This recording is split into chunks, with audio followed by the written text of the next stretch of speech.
Bismillah, alhamdulillah, wa sallallahu wa sallam ala rasulillah.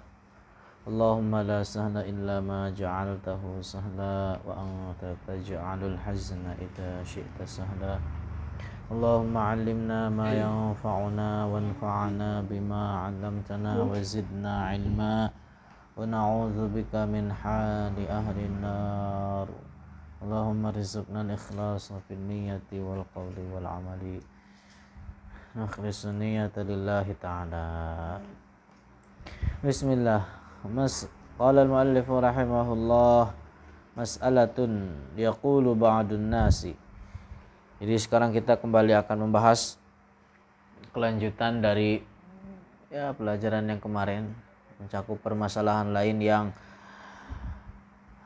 banyak salah kaprah disampaikan oleh para ustadz-ustadz penceramah-ceramah yang berkaitan dengan seputar mukjizat al-Mi'raj, Mi'rajnya Rasulullah sallallahu alaihi wasallam.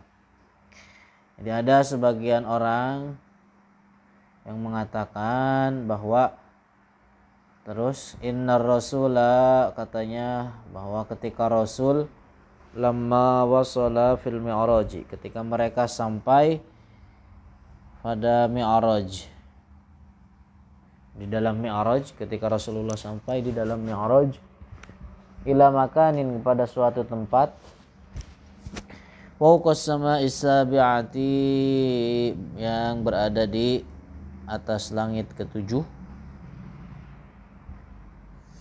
Yaqulu, katanya Nabi berkata, at-tahiyyatul mubarakatus salawatut thayyibatu lillah.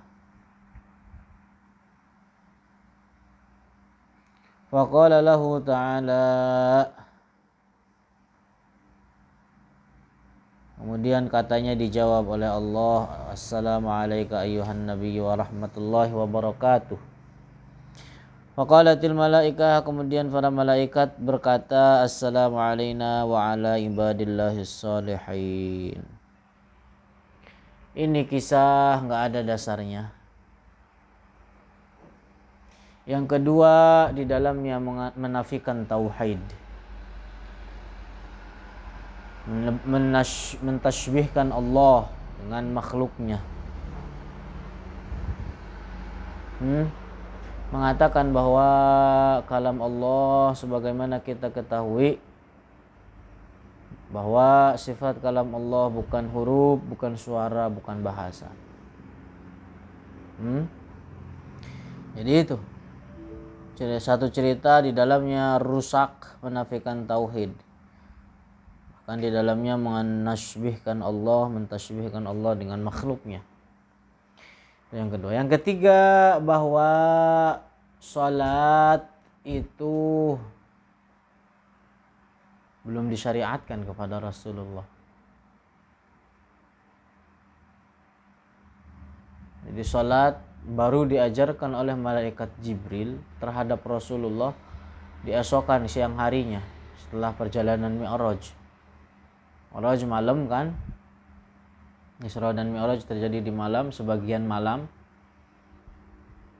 Nah, siang harinya, di esoknya, itu Jibril datang mengajarkan sholat kepada Rasulullah, bacaan apa yang dibaca, dan seterusnya.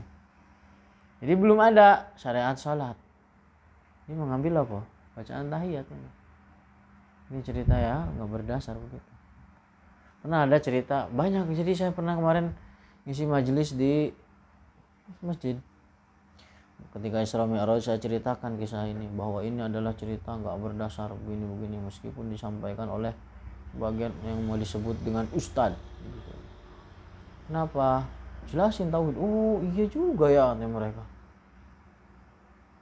Kan namanya. Secara mereka ketika setidaknya mereka besar dan kecilnya juga paham gitu tentang tauhid. Tapi ya terkadang saking banyaknya orang-orang menyampaikan permasalahan-permasalahan, cerita-cerita yang seperti ini, mereka juga mendengar begitu. Tapi ketika dijelaskan bahwa cerita ini adalah menafikan tauhid, begini-begini dan seterusnya, mereka juga menerima dan membenarkan. Gitu. Paham itu?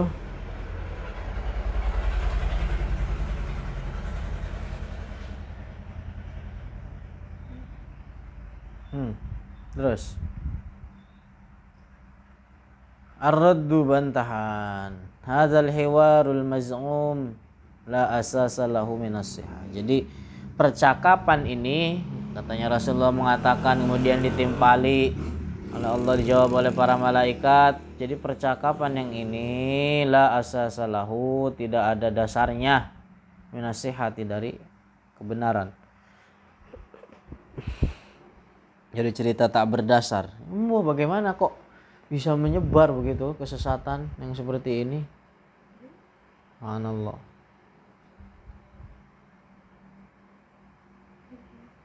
Wa tahiyyatu lam tusyra' fis samawat. Dan bacaan tahiyat itu tidak disyariatkan ketika di langit, ketika Rasulullah berada di langit. Wa inna ma syuri'at ba'da dzalika fil ard, akan tetapi disyariatkan apa tahiyat ba'da dzalika setelah Rasulullah mi'raj fil ard, di bumi.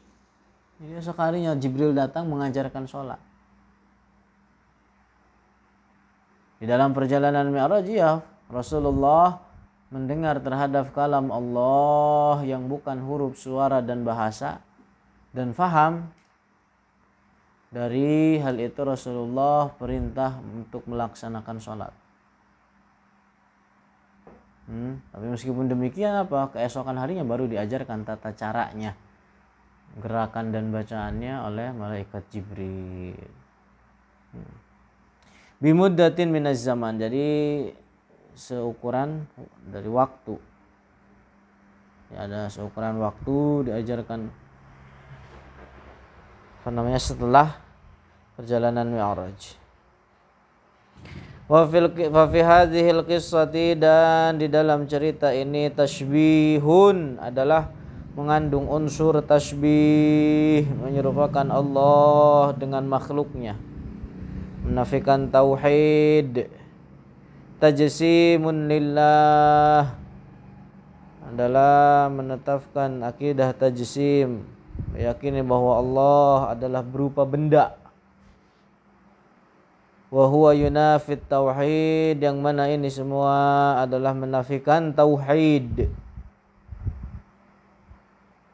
Menafikan tauhid. Qala ta'ala fala tadribu lillahil amsal, dan janganlah kalian jadikan bagi Allah akan adanya keserupaan, sekutu. Masuk ayat muhkamat.